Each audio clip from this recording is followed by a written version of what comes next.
Hello, and welcome to a new episode of the Treasury of Constantinople.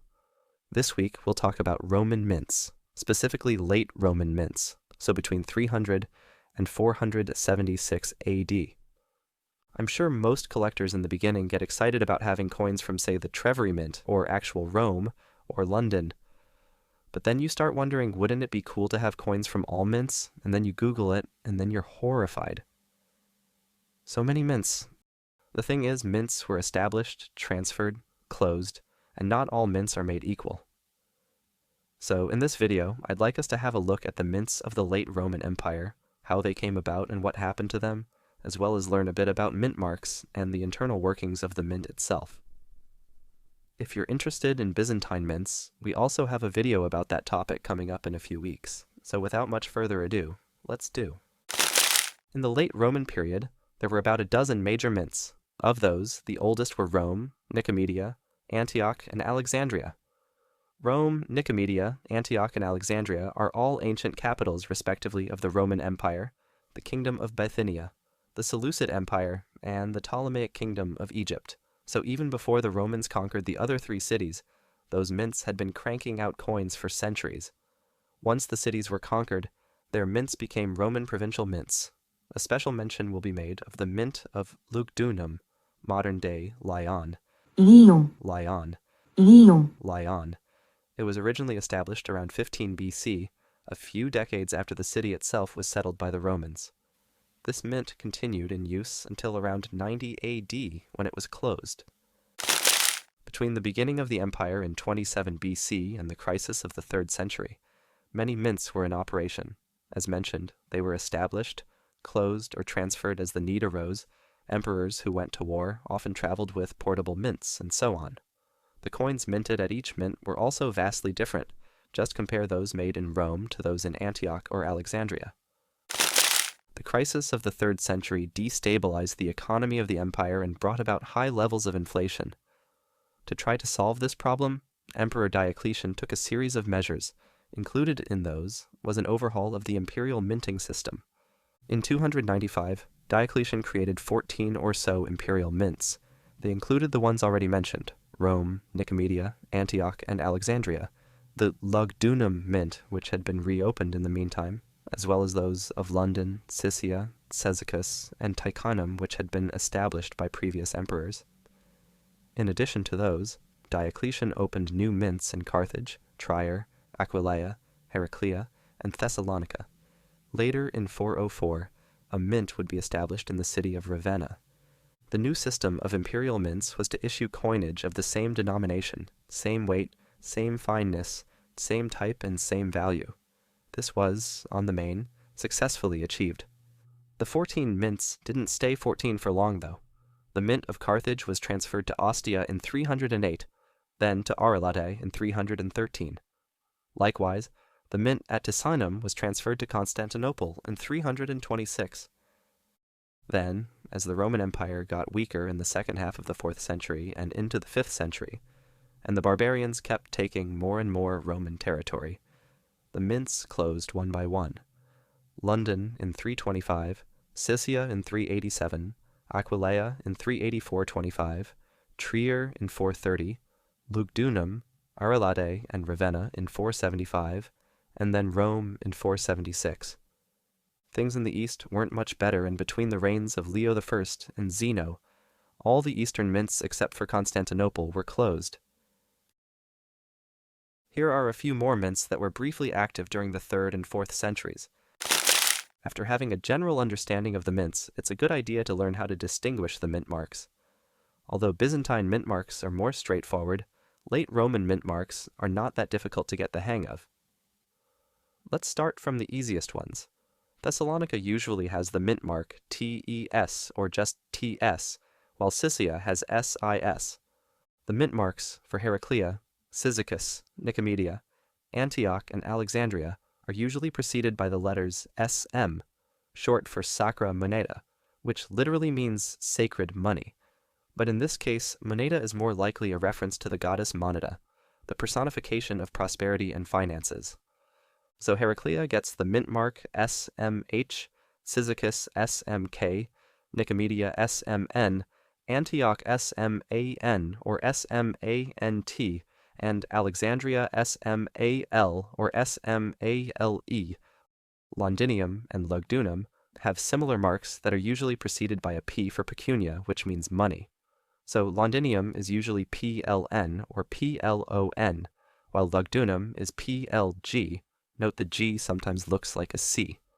Coins from Carthage are pretty rare, but the mint mark is KAR or PK.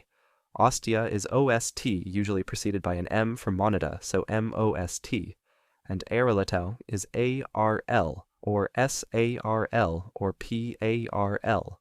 Note that the name of the city of Arlate was changed to Constantana in 328, so there are many coins with CON in the mint mark, like PCON or SCON, but never just CON, since that would confuse it with Constantinople.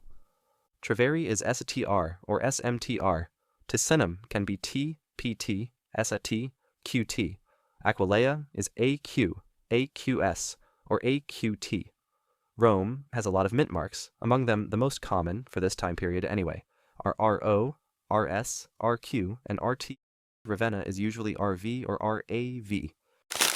Now, during this period, the way to indicate which workshop a coin was minted in, they used either numbers or letters, either before or after the mint mark.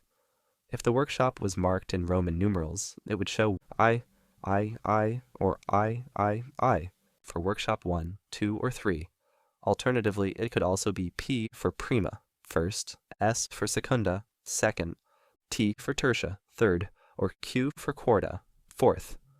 Most commonly, though, workshops were identified with Greek letters which correspond to numbers, so alpha, beta, gamma, delta, and so on for first, second, third, fourth. It's interesting to note that even in the Western mints, Greek letters could be used. An example is the mint of Ostia, which early on used Greek letters and only later replaced them with Latin PSTQ. The next topic I'd like to brush upon, and which is very much related to mint marks and workshop marks, is the actual number of workshops in a mint. Roman mints were made up of a number of workshops, and this number varied widely not only between mints, but also over time. Let's look at 3 examples: Antioch, Alexandria, and Siscia. In 294, Antioch had 8 workshops. This increased to 10 in 299, then 11 in 312. During the reign of Maximinus II, there were 15 active officinae. Then it went down to 8 in 321. During Constantine I's reign, it rose to 10 again. Constantius II got it back to 15. Julian II reduced them to 4. Valens increased them to 10. Then it went down to 6 in 378. Theodosius I brought the number of workshops down to 4, and Theodosius II to 3, then only 1. The mint is finally closed around the time of Leo I. If we look at Alexandria, though, we see that during the Tetrarchy there were only 4 workshops. This went up to 8 around 312. In 315, it went down to only 2, but in 335 it returned to 4.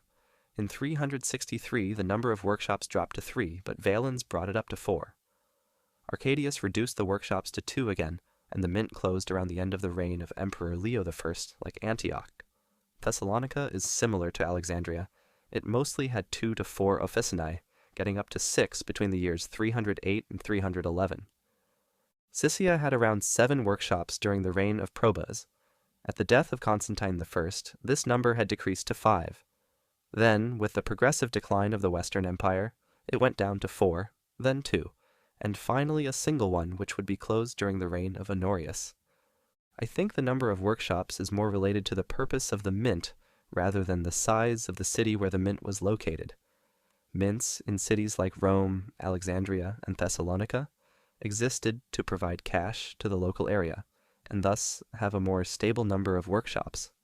Meanwhile, mints like Treveri, Siscia, and Antioch, located close to the border, have the main task of providing coinage to pay the army, and can thus see the number of their workshops fluctuate widely depending on the military activity. The internal workings of the Roman mint is another interesting topic that unfortunately doesn't have much in the way of records to provide evidence of its functioning. What is known is the following. Each mint had its own procurator, called Procurator Monetae. This was a sort of mint director, who was the immediate subordinate of the imperial minister of finance. Below the procurator were the heads of the technical staff, praepositae, and production staff, officinatores. The officinatores were below the praepositi in rank, and below them were the manual workers, the scalptors, die cutters or engravers, the signatores, those stamping the coins, the suppostores, those who positioned the flans, and the malleatores, those who struck the coins. As to how many people worked in a mint, this is not known, but around the 4th century it's very likely that the larger mints, like those in Antioch, Rome, and Constantinople, had about 200 workers each. It is generally thought that the officinae were actual workshops and the workers were divided among them. But some suggest that the workshops were more like work shifts, since the original purpose of identifying them on coins was to ensure the quality of the coin and prevent theft. In any case, it seems like how the work was divided between the different officinae of a mint differed from mint to mint. The mint of Aquileia, for example, had 3 workshops during the Tetrarchy.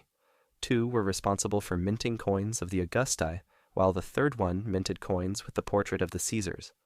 Other mints, however, used some of their workshops for minting only gold and silver coins, and other workshops only bronze coins.